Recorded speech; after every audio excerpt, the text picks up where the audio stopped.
നമസ്കാരം. പിണറായി വിജയൻ്റെ കുതന്ത്രങ്ങൾക്ക് മുമ്പിൽ തൽക്കാലം പതറി നിൽക്കുകയാണ് വി.ഡി. സതീശൻ. സതീശനെതിരെ രംഗത്ത് വന്നിരിക്കുന്നത് ചില്ലറക്കാരല്ല. കേരളത്തിലെ ഏറ്റവും പ്രമുഖമായ രണ്ട് സമുദായങ്ങളുടെ തലവന്മാരാണ് സുകുമാരൻ നായരും വെള്ളാപ്പള്ളി നടേശനും. രണ്ടുപേരും മണിക്കൂറുകൾ നീണ്ട പത്രസമ്മേളനത്തിലൂടെ സതീശനെ വലിച്ചു കീറുകയായിരുന്നു. സതീശൻ്റെ അവസ്ഥ അതിന് മറുപടി പറയാൻ കഴിയില്ല എന്നതാണ്. ഒരു രാഷ്ട്രീയക്കാരനെ എപ്പോഴും നേരിടുന്ന ഏറ്റവും വലിയ പ്രതിസന്ധി ഒരു പ്രശ്നമുണ്ടാകുമ്പോൾ അതിനോട് പ്രതികരിക്കാൻ കഴിയാത്ത സാഹചര്യമാണ്. കാരണം രണ്ടുപേരും രണ്ട് സമുദായത്തിൻ്റെ വക്താക്കളും തലവന്മാരുമാണ്. അവരോട് പ്രതികരിച്ചാൽ അത് അവരെ അധിക്ഷേപിച്ചതിന് തുല്യമായി മാറുകയും സമുദായം ഇളകുകയും ചെയ്യും, മതവികാരം വ്രണപ്പെടും. അതുകൊണ്ട് തന്നെ സമുദായ നേതാക്കൾ എന്തു പറഞ്ഞാലും മൗനം പാലിക്കേണ്ട ഗതികേട് അവർക്കുണ്ടാവും. വാസ്തവത്തിൽ ഈ സമുദായ നേതാക്കൾ ഇങ്ങനെ ഉറഞ്ഞു തുള്ളുന്നതും നുണ പറയുന്നതും കള്ളക്കഥകൾ മെനയുന്നതും അധികാരത്തോടുകൂടി ആഞ്ഞടിക്കുന്നതുമൊക്കെ ഈ ഒരു അഹങ്കാരത്തിൻ്റെ പുറത്താണ്. ഉരുളക്കുപ്പേരി പോലെ മറുപടി പറയാൻ അറിയാത്തതുകൊണ്ടല്ല. നിരീശ്വരവാദികളെ കമ്മ്യൂണിസ്റ്റുകാർക്ക് പോലും സമുദായ നേതാക്കളെ ഭയമാണ്. അവരുടെ മുഖത്ത് നോക്കി നിങ്ങൾ പറഞ്ഞത് വൃത്തികേടാണ്, നിങ്ങൾ പറഞ്ഞത് നുണയാണ്, നിങ്ങൾ നിങ്ങളുടെ സമുദായത്തിൻ്റെ കാര്യം നോക്കിയിരിക്കൂ എന്ന് പറയാൻ ആഗ്രഹമുണ്ടെങ്കിലും പറയാൻ കഴിയില്ല. വെള്ളാപ്പള്ളി നടേശനോടും സുകുമാരൻ നായരോടും വാസ്തവത്തിൽ സതീശൻ പറയേണ്ടത് നിങ്ങൾ നിങ്ങളുടെ പണി നോക്കിയാൽ മതി, രാഷ്ട്രീയം നടത്താൻ എനിക്കറിയാമെന്നാണ്. അങ്ങനെ പറഞ്ഞാൽ രണ്ടുണ്ട് പ്രശ്നം. ഒന്ന്, സതീശൻ സമുദായ വിരോധിയായി ചിത്രീകരിക്കപ്പെടും. ആ പ്രചരണം ശക്തമാവുകയും സതീശന് കോലം കത്തിക്കുകയും ചെയ്യുമ്പോൾ പാവപ്പെട്ട ചില സമുദായാംഗങ്ങളെങ്കിലും വിചാരിക്കും സതീശൻ സമുദായ വിരോധിയാണെന്ന്. SNDPയിൽ അംഗത്വമുള്ള ശ്രീനാരായണ ഗുരുവിനെ കുറിച്ച് എപ്പോഴും സംസാരിച്ചു കൊണ്ടിരിക്കുന്ന ഗുരുദേവന് ദൈവദശകം സംസ്ഥാനത്തെ എല്ലാ സ്കൂളുകളിലും പ്രഭാത പ്രാർത്ഥനയാക്കി വയ്ക്കണമെന്ന് വിശ്വസിക്കുന്ന ഞാൻ ഈഴവ വിരോധിയാണെന്ന് പറയുന്ന ചിലരെങ്കിലുമുണ്ട്. കാരണം വെള്ളാപ്പള്ളി നടേശൻ്റെ കുറ്റകൃത്യങ്ങളെക്കുറിച്ച് ജനങ്ങളോട് പറയുന്നതാണ്. എനിക്ക് പ്രത്യേകിച്ചൊന്നും നഷ്ടപ്പെടാനില്ല, എന്നാൽ അങ്ങനെയല്ല ഒരു രാഷ്ട്രീയക്കാരൻ. ഇതാണ് വി.ഡി. സതീശൻ നേരിടുന്ന ഏറ്റവും വലിയ വെല്ലുവിളി. പറയാനുള്ളതൊക്കെ മനസ്സിൽ അടക്കി വയ്ക്കണം. ഒന്നും പ്രതികരിക്കാതിരുന്നിട്ടും വി.ഡി. സതീശൻ്റെ രാഷ്ട്രീയ ഭാവിയെ ഇത് ബാധിച്ചെന്ന് വരാം. കാരണം സമുദായ നേതൃത്വം എതിരാണ് എന്നത് ഒരാളുടെ ഭാവിയെ ബാധിക്കുന്നതാണ്. UDF-ൽ ആ സ്ഥാനത്തേക്ക് കയറാൻ ആഗ്രഹിക്കുന്ന മറ്റു നേതാക്കൾ ഇത് ഫലപ്രദമായി ഉപയോഗിക്കും. വി.ഡി. സതീശനെ മുമ്പിൽ നിർത്തിയാൽ പണി കിട്ടും എന്ന് അവർ സോണിയാഗാന്ധിയോ രാഹുൽ ഗാന്ധിയോ ഒക്കെ ബോധ്യപ്പെടുത്തിയാൽ ഒരുപക്ഷെ സാഹചര്യം തിരിച്ചാണെങ്കിലും പണി കിട്ടിയെന്ന് വരാം. എന്നാൽ കേരളത്തിലെ ജനങ്ങൾ ചിന്തിക്കുന്നത് എങ്ങനെയാണ്? നിഷ്പക്ഷമായി നമ്മളൊന്ന് പരിശോധിച്ച് നോക്കുക. കേരളത്തിലെ ജനങ്ങൾ സതീശനൊപ്പമാണ് എന്നതാണ് വാസ്തവം. എനിക്ക് സതീശനോട് പല കാര്യങ്ങളിലും വിയോജിപ്പുണ്ട്. പ്രത്യേകിച്ച് രാഹുൽ മാങ്കൂട്ടത്തിൽ വിഷയത്തിൽ സതീശൻ കാണിക്കുന്ന അമിതാവേശത്തോടെ എനിക്ക് കട്ട വിയോജിപ്പാണ്. ശരീരഭാഷയിൽ തന്നെ പ്രതിഫലിക്കുന്ന സതീശൻ്റെ ഈഗോയും കോംപ്ലക്സും ഒക്കെ ഒരു പ്രശ്നമാണെന്ന് കരുതുന്നു. പക്ഷെ ക്ലാരിറ്റിയുള്ള നിലപാട്, ആ നിലപാടിന് വേണ്ടി വിട്ടുവീഴ്ചയില്ലാത്ത സമീപനം, ഇത് സതീശൻ്റെ പ്രത്യേകതയാണ്. സതീശൻ SNDPയെയോ NSSനെയോ അധിക്ഷേപിച്ചിട്ടില്ല. സതീശൻ കൃത്യമായി ഒരു നിലപാടെടുത്തതാണ്. വെള്ളാപ്പള്ളി നടേശനെ പിണറായി വിജയൻ ജിഹ്വയായി ഉപയോഗിക്കുന്നു. ഇസ്ലാമിക രാഷ്ട്രീയത്തെക്കുറിച്ച് പറയാതെ ഇസ്ലാം മതത്തെക്കുറിച്ച് മോശമായ രീതിയിൽ പറഞ്ഞുകൊണ്ട് മലപ്പുറം എന്ന് പറയുന്ന മുസ്ലിം ഭൂരിപക്ഷ ദേശത്തെ അധിക്ഷേപിച്ചുകൊണ്ട് ഇവിടെ ഹിന്ദു ധ്രുവീകരണത്തിന് ശ്രമിക്കുന്നു. ആ ഹിന്ദു ധ്രുവീകരണത്തിന് വെള്ളാപ്പള്ളി നടേശൻ ശ്രമിക്കുമ്പോൾ മതേതരവാദിയായ ഏത് രാഷ്ട്രീയക്കാരനും അതിനോട് പ്രതികരിക്കാൻ ബാധ്യസ്ഥനാണ്. പ്രത്യേകിച്ച് പിണറായി വിജയൻ്റെ കൃത്യമായ ആസൂത്രണത്തിൻ്റെ പുറത്ത് ഇത് ചെയ്യുമ്പോൾ. അതാണ് സതീശൻ ചെയ്തത്. വെള്ളാപ്പള്ളി നടേശനെ കുറിച്ച് പരാമർശത്തിൽ സുകുമാരൻ നായർ ചാടിയിറങ്ങുമെന്ന് ആരും ചിന്തിച്ചില്ല. പക്ഷെ ദുരൂഹമായ പല കാരണങ്ങളാൽ സുകുമാരൻ നായരും അവിടെ ചാടിയിറങ്ങി. എവിടെയാണ് ഈ പ്രശ്നങ്ങൾ ആരംഭിക്കുന്നത് നോക്കുക. തിരുവനന്തപുരത്ത് കഴിഞ്ഞ ദിവസം നടന്ന കാന്തപുരം ഉസ്താദിൻ്റെ കേരള യാത്രയുടെ സമാപന വേദി. അവിടെ പിണറായി വിജയനെയും ക്ഷണിച്ചു, പ്രതിപക്ഷ നേതാവ് വി.ഡി. സതീശനെയും ക്ഷണിച്ചു. കാന്തപുരം നടുവിലിരിക്കുന്നു. ഒരു വശത്ത് വി.ഡി. സതീശനും മറുവശത്ത് പിണറായി വിജയനും. കാന്തപുരത്തിന് മുമ്പിലൂടെ ഇവർ രണ്ടും എന്തോ കൈമാറുന്നു. പിന്നിൽ കുറേ ഉസ്താദുമാർ നിൽക്കുന്ന ഒരു ദൃശ്യം സംഘപരിവാർ ശക്തമായി പ്രചരിപ്പിക്കുന്നുണ്ട്. കേരളത്തിൻ്റെ അവസ്ഥ കണ്ടോ എന്ന് ചോദിച്ചാണ് ഈ പ്രചരണം. അവിടെ വെച്ച് പിണറായി വിജയൻ ഒന്നാളാകാൻ ശ്രമിച്ചു. പിണറായി വിജയന് കൃത്യമായി അറിയാം മുസ്ലിം സമുദായത്തിൽ കൃത്യമായി എതിർപ്പുണ്ടെന്നും അകലമുണ്ടെന്നും മുസ്ലിം സമുദായത്തിന് ബുദ്ധിമുട്ടുണ്ടാക്കുന്ന പല വർത്തമാനങ്ങളും പിണറായി പറഞ്ഞിട്ടുണ്ടെന്നും വെള്ളാപ്പള്ളി നടേശനെ ചേർത്ത് പിടിക്കുന്നതും വെള്ളാപ്പള്ളിയെ കൊണ്ട് മുസ്ലിം വിരുദ്ധ പ്രഭാഷണം നടത്തിക്കുന്നതുമൊക്കെ പിണറായിയാണ് എന്ന് മുസ്ലിം സമുദായം തിരിച്ചറിഞ്ഞിരിക്കുന്നു എന്ന് മനസ്സിലാക്കിക്കൊണ്ട് പിണറായി വിജയൻ ഒരു സോപ്പിടൽ പ്രസംഗം നടത്തി.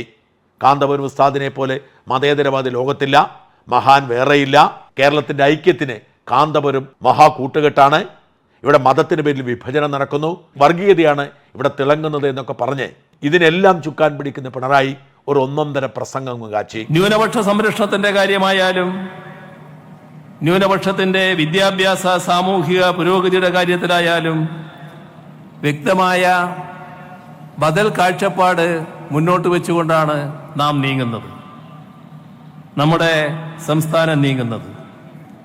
ഒരു കാര്യം വ്യക്തമാണ്, ഭൂരിപക്ഷ വർഗീയതയായാലും ന്യൂനപക്ഷ വർഗീയതയായാലും അതിനോടൊന്നും സന്ധിയില്ല. തീവ്രവാദത്തെയും ഭീകരവാദത്തെയും പൂർണ്ണമായി തള്ളിപ്പറഞ്ഞുകൊണ്ടാണ് കേരളം മുന്നോട്ടു പോകുന്നത്. മുസ്ലിം ജമാഅത്തിനെ പോലുള്ള സംഘടനകൾ ഇക്കാര്യത്തിൽ പുലർത്തുന്ന ജാഗ്രത പ്രശംസനീയമാണ്. ഈ യാത്രയിലുടനീളം ബഹുമാന്യായ കാന്തപുരം അബൂബക്കർ മുസ്ലിയാർ ഈ കാര്യം അദ്ദേഹത്തിൻ്റെതായ ഭാഷയിൽ കൃത്യമായി പറഞ്ഞിട്ടുണ്ട്. മതനിരപേക്ഷതയുടെ സന്ദേശം നല്ലതുപോലെ ഉയർത്താൻ അദ്ദേഹം തയ്യാറായിട്ടുണ്ട്. വർഗീയതയ്ക്കെതിരെ ജാഗ്രത പാലിക്കണം എന്നതും അദ്ദേഹം എടുത്തു പറഞ്ഞിട്ടുണ്ട്. ഇത് കേട്ട് സ്വാഭാവികമായും VD സതീശൻ പ്രകോപിതനായി. ഇവിടെ സാമുദായിക ധ്രുവീകരണം ഉണ്ടാക്കുകയും മതങ്ങൾ തമ്മിലുള്ള ഭിന്നിപ്പ് വർദ്ധിപ്പിക്കാൻ വേണ്ടി വോട്ട് ലക്ഷ്യമിട്ടുകൊണ്ട് എല്ലാ ഗൂഢാലോചനയും നടത്തുകയും ചെയ്യുന്ന പിണറായി വിജയൻ മതേതരത്വത്തിന് വക്താവാകുമ്പോൾ സ്വാഭാവികമായും പ്രതിപക്ഷ നേതാവിന് ചൊടിപ്പുണ്ടാവും. ആ ചൊടിപ്പ് പ്രതിപക്ഷ നേതാവും അങ്ങ് തീർത്തു. SNDP നേതാവ് വെള്ളാപ്പള്ളി നടേശന്റെ പേര് പറയാതെ ഉറച്ച മതേതരവാദിയാണ് താങ്കളെങ്കിൽ കാറിൽ കയറ്റുമ്പോഴൊക്കെ ശ്രദ്ധിക്കണം എന്ന് പറഞ്ഞായിരുന്നു സതീശന്റെ രംഗപ്രവേശം. പിണറായി വിജയന്റെ ഇരട്ടത്താപ്പിന് തുറന്നു കാട്ടുന്നതായിരുന്നു സതീശന്റെ കത്തിക്കയറിയ പ്രസംഗം. ജാതിയുടെ പേരിൽ മതത്തിന്റെ പേരിൽ ഭിന്നിപ്പുണ്ടാക്കി വിദ്വേഷ പ്രസംഗങ്ങൾ നടത്തി നമ്മളെ ശത്രുക്കളാക്കാൻ, അതിലൂടെ അധികാരത്തിലെത്താൻ, അധികാരം പിടിച്ചെടുക്കാൻ ചിലർ ശ്രമിക്കുന്നു. അതിനെതിരായി നമ്മൾ പോരാടേണ്ടത് തോളോട് തോൾ ചേർന്ന് നിന്നുകൊണ്ടാണ്. നമുക്ക് മതേതരത്വം പറയാൻ എളുപ്പമാണ്, പ്രസംഗിക്കാൻ നമുക്ക് എളുപ്പമാണ്, നമുക്ക് ഒരുപാട് കാര്യങ്ങൾ പറയാം. മതേതരത്വം ഒരു വശത്ത് പറഞ്ഞുകൊണ്ട് മറ്റൊരു വശത്ത് വിദ്വേഷ പ്രസംഗം നടത്തുന്നവരെ നമ്മൾ പൊന്നാടയിട്ട് സ്വീകരിക്കരുത്. നമ്മൾ മതേതരത്തിനെതിരെ സംസാരിക്കുക, വേറൊരാളെ കൊണ്ട് വിദ്വേഷം പ്രസംഗിപ്പിക്കുക, പിറ്റേ ആഴ്ച അയാൾക്ക് പോയി പൊന്നാടയിടുക, അങ്ങനെ ചെയ്യരുത്. നമ്മൾ കാറി കയറ്റിയാലൊന്നും കുഴപ്പമില്ല, പക്ഷെ കാറി കയറ്റുന്നവരെ നമ്മൾ സൂക്ഷിച്ചു വേണം. അവര് വിദ്വേഷം പ്രസംഗിക്കുന്നവരാകരുത് എന്ന് നമുക്ക് ഉറപ്പുവരുത്തണം. അതിനെതിരായി ചെറുത്തു നിൽക്കാൻ, പ്രതിരോധം സൃഷ്ടിക്കാൻ ഒരു മനസ്സുണ്ടാകണം. അതിന് കാപട്യമല്ല വേണ്ടത്. വോട്ട് നഷ്ടപ്പെട്ടാൽ വോട്ട് പോകട്ടെ എന്ന് വിചാരിക്കണം. തെരഞ്ഞെടുപ്പിൽ തോറ്റാൽ തെരഞ്ഞെടുപ്പിൽ തോറ്റു പോകട്ടെ എന്ന് വിചാരിക്കണം. മതേതരത്വത്തിൽ തൊട്ട് കളിച്ചാൽ, വിട്ടുവീഴ്ചയില്ലാത്ത നിലപാടെടുത്ത് വാക്ക് പറഞ്ഞാൽ വാക്കായി അതിന്റെ കൂടെ നിൽക്കണം. ഇരട്ടത്താപ്പ് പാടില്ല, കാപട്യം പാടില്ല. എനിക്ക് ഇവിടെ നിന്ന് നിങ്ങൾക്ക് തരാനുള്ള വാക്കതാണ്. തെരഞ്ഞെടുപ്പിൽ തോറ്റാലും നിരവധി തെരഞ്ഞെടുപ്പുകളിൽ തോറ്റാലും മതേതരത്വം ബലികഴിച്ചുകൊണ്ടുള്ള ഒരു കോംപ്രമൈസിനും തയ്യാറാവില്ല. പിണറായിയെ ഇത് വല്ലാതെ പ്രകോപിപ്പിച്ചു. പിണറായിക്ക് കിട്ടാത്ത പിന്തുണയും കയ്യടിയും സതീശന് കിട്ടി. സദസ് ഒന്നടങ്കമാണ് സതീശന്റെ പ്രസംഗത്തിന് കയ്യടി കിട്ടിയത്. ഇതാണ് പിണറായിയെ പ്രകോപിപ്പിക്കാൻ കാരണം. അവിടെയുള്ള വലിയ ആൾക്കൂട്ടത്തെ സോപ്പിടാൻ വേണ്ടി പോയ പിണറായിക്ക് ആൾക്കൂട്ടത്തിന്റെ വെറുപ്പ് സമ്പാദിക്കുന്ന തരത്തിലേക്ക് കാര്യങ്ങൾ നീങ്ങിയത് സതീശന്റെ പ്രസംഗം മൂലമാണ്. അതോടെ പ്രകോപിതനായാണ് പിണറായി വിജയൻ വേദി വിട്ടത്. ഈ പശ്ചാത്തലത്തിൽ വേണം പെട്ടെന്നുള്ള വെള്ളാപ്പള്ളി നടേശന്റെയും സുകുമാരൻ നായരുടെയും പ്രസംഗം കാണാൻ. നേരത്തെ സൂചിപ്പിച്ചതുപോലെ CPMന്റെ എല്ലാ ഇടപാടുകൾക്കും ഇടനില നിൽക്കാൻ കഴിവുള്ള പ്രഗത്ഭനായ VN വാസവൻ ഇടപെടുന്നു. VN വാസവന്റെ നിർദ്ദേശപ്രകാരം കൃത്യമായി വെള്ളാപ്പള്ളി നടേശൻ പത്രസമ്മേളനം നടത്തുന്നു. വെള്ളാപ്പള്ളി ഈഴവ നായർ ഐക്യത്തെക്കുറിച്ച് പ്രഖ്യാപിക്കുന്നു. തൊട്ടു പിന്നാലെ സുകുമാരൻ നായർ രംഗത്ത് വരുന്നു. ഒരിക്കലും സാധിക്കാത്ത ഒന്നാണ് എന്ന് തിരിച്ചറിഞ്ഞിട്ടും ഈഴവ നായർ ഐക്യത്തെ സ്വാഗതം ചെയ്യാൻ എന്ന വ്യാജേന സുകുമാരൻ നായർ പത്രസമ്മേളനം നടത്തുന്നു. എന്നിട്ട് VD സതീശനെതിരെ ആഞ്ഞടിക്കുകയാണ്. ഒരു നേതാവ് ഇവിടെ വന്ന് പോയ നേതാവ് NSSന്റെ മുഴുവൻ സഹായം വാങ്ങിച്ചിട്ട് ജയിച്ചു കഴിഞ്ഞപ്പോൾ പറഞ്ഞ എന്താണ്, സമുദായ സംഘടനകൾ തിണ്ണ കയറി നിരങ്ങരുതെന്ന് പറഞ്ഞത്. എന്നിട്ടത് ഈ അടുത്ത ദിവസം എന്തെന്നാ ചെയ്ത്, ഈ വലിയ തത്വം പറയുന്നവർ കനാനായ സഭയുടെ തിരുമേനി ആരെ കാണാൻ സിനഡ് കൂടിക്കൊണ്ടിരുന്നപ്പോൾ അവിടെ ചെന്ന് കാലേ വീണ്ടില്ല. എന്തിനാ അങ്ങതേ എന്തിനാ പോയത്? അപ്പം അതുകൊണ്ട് അതൊന്നും പറയാൻ അവർക്കാർക്കും യോഗ്യതയൊന്നുമില്ല. ഞങ്ങളിപ്പം NSS SNDP ഐക്യത്തെ പറ്റി മാത്രമേ ആലോചിക്കുന്നുള്ളൂ. പ്രതിപക്ഷ നേതാവ് ഇന്നും ഈ വർഗീയതയ്ക്കെതിരായ ശക്തമായ നിലപാടാണ് താൻ സ്വീകരിച്ചിട്ടുള്ളത് എന്ന് ചൂണ്ടിക്കാണിച്ചുകൊണ്ടാണ് അദ്ദേഹത്തിന് യാതൊരു യോഗ്യതയും അത് പറയാനില്ല. അതാണ് ഞാനിപ്പം മുമ്പേ പറഞ്ഞ കാര്യം മാത്രം എടുത്തിട്ടാണ്. സമുദായ സംഘടനകളെ തിണ്ണ നിറങ്ങരുത് നേതാക്കന്മാര് എന്ന് പറഞ്ഞിട്ട് അദ്ദേഹം എവിടെ പോയി എന്നല്ലേ അതിന് മനസ്സിലാക്കേണ്ടത്. ഒരു കാര്യം അതോടെ വ്യക്തമായി, വി ഡി സതീശൻ തന്നെയാണ് ഇവരുടെ എല്ലാം ടാർഗറ്റ്. CPM-ൻ്റെയും പിണറായിയുടെയും മാത്രമല്ല, സുകുമാരൻ നായരുടെയും വെള്ളാപ്പള്ളി നടേശനെയും ഒക്കെ ടാർഗറ്റ് വി ഡി സതീശനാണ്. UDF നേതൃത്വത്തോട് പറയുന്നു, ഞങ്ങൾക്ക് UDF-നോട് വിരോധമോ വിദ്വേഷമോ ഇല്ല, അതുകൊണ്ടാണ് സുകുമാരൻ നായർ എടുത്തെടുത്ത് രമേശ് ചെന്നിത്തലയെ പൊക്കി പറഞ്ഞത്. പക്ഷെ നിങ്ങൾ വി ഡി സതീശനെ കൊണ്ടു നടന്നാൽ ഞങ്ങൾ പണി തരുമെന്ന്. വാസ്തവത്തിൽ UDF-നെ വലിയൊരു പ്രതിസന്ധിയിലേക്ക് തള്ളിവിടുകയാണ്. പൊതുസമൂഹത്തിന് വി ഡി സതീശനോടാണ് യോജിപ്പ്. വി ഡി സതീശൻ പറഞ്ഞത് അക്ഷരാർത്ഥത്തിൽ ശരിയാണ്. കേരളത്തിൻ്റെ മതേതരത്വത്തിൻ്റെ കടക്കൽ പിണറായി വിജയൻ കത്തിവയ്ക്കുമ്പോൾ, അതിന് 2 സമുദായ പ്രമാണിമാരെ ടൂളായി ഉപയോഗിക്കുമ്പോൾ പ്രതികരിക്കേണ്ടതുണ്ട്. ആ സമുദായ നേതാക്കൾക്ക് വേദന ഉണ്ടാവാത്ത വിധത്തിൽ ആ ഉത്തരവാദിത്വമാണ് വി ഡി സതീശൻ ചെയ്തത്. വി ഡി സതീശൻ ചെയ്തത് ശരിയാണ് എന്ന് വിശ്വസിക്കുകയാണ് കേരളീയ സമൂഹത്തിൽ ഭൂരിപക്ഷം പേരും. പാവപ്പെട്ട ഹിന്ദു വിശ്വാസികളിൽ പലർക്കും ഒരാശയക്കുഴപ്പവും തെറ്റിദ്ധാരണയുമുണ്ടെങ്കിലും ഇപ്പോഴത്തെ സാഹചര്യത്തിൽ വി ഡി സതീശനാണ് ശരി എന്ന് കരുതുന്നതായിരിക്കും ഉചിതം.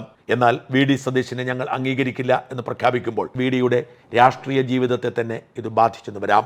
കരുത്തുള്ള ശത്രുവിനെ കൃത്യമായി അമ്പെയ്ത് വീഴ്ത്താൻ പിണറായിയെപ്പോലെ പ്രഗത്ഭരായി മറ്റാരുമില്ല.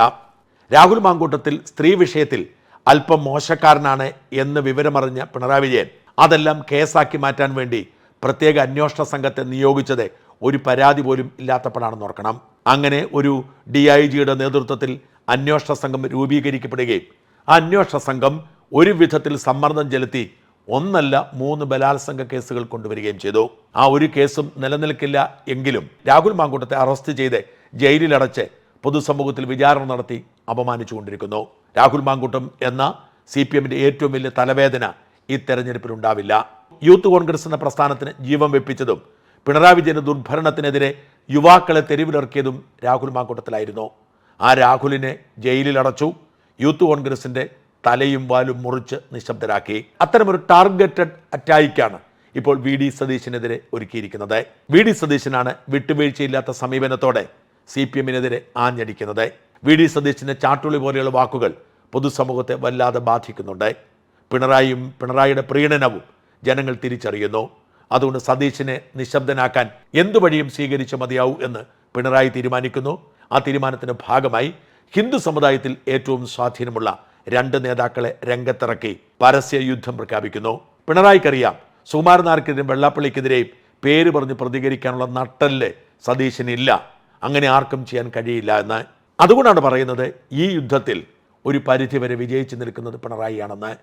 എന്നാൽ ഇവിടുത്തെ മതേതര സമൂഹത്തിനറിയാം വി ഡി സതീശൻ ചെയ്തത് ശരിയാണെന്ന്. ഇവിടുത്തെ സാധാരണ മനുഷ്യർക്കറിയാം വി ഡി സതീശൻ നീതിക്കൊപ്പം നിന്നെന്ന്. വി ഡി സതീശൻ്റെ തൻ്റെ ഇടവും ചങ്കൂറ്റവും തന്നെയാണ് നാട് ഭരിക്കാൻ വേണ്ടത് എന്ന് പലരും തിരിച്ചറിയുന്നു. അതുകൊണ്ട് പിണറായിയുടെ വാള് പിണറായിക്ക് തന്നെ കൊള്ളാതിരിക്കാൻ നോക്കുന്നത് നല്ലതാണ്. ഒരു കാര്യത്തിൽ സതീശന് സന്തോഷിക്കാം. ബൈബിളിലെ കഥാപാത്രങ്ങളെ പോലെ വി ഡി സതീശനും ചില ചരിത്രപരമായ കടമകൾ നിറവേറ്റുന്നു. യേശുക്രിസ്തുവിൻ്റെ മനുഷ്യാവതാരത്തിലെ അവസാന കാലം നോക്കുക. യേശുക്രിസ്തുവിനെ അറസ്റ്റ് ചെയ്തുകൊണ്ട് പീലാത്തോസിന് മുൻപിൽ വിചാരണയ്ക്ക് ഹാജരാക്കുന്നു.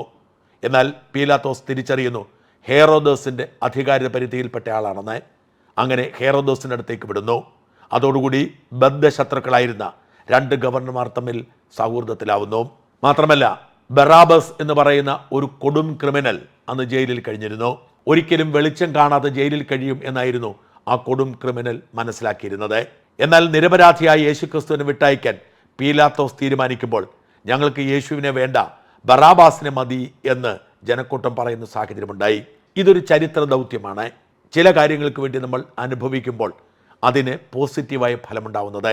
വി ഡി സതീശന് ഒരുപാട് വഴക്ക് കേൾക്കേണ്ടി വന്നെങ്കിലും മുഖ്യമന്ത്രി സ്ഥാനത്തിന് വേണ്ടിയുള്ള ക്ലെയിമിനെ ബാധിക്കുമെങ്കിലും ബദ്ധശത്രുക്കളെ വെള്ളാപ്പള്ളി നടേശനെയും സുകുമാരൻ നായരെയും ഒരുമിപ്പിച്ചു എന്ന കാര്യത്തിൽ ആശ്വസിക്കാം. SNDPയും NSSും ഒരുമിച്ചാൽ അത് ചരിത്രപരമായ ഒരു നേട്ടം തന്നെയാണ്. കേരളത്തിലെ ഹിന്ദു സമുദായത്തെ ഒരുമിപ്പിക്കാൻ നിമിത്തമായ വ്യക്തി എന്ന നിലയിലും വി ഡി സതീശന് അഭിമാനിക്കാം.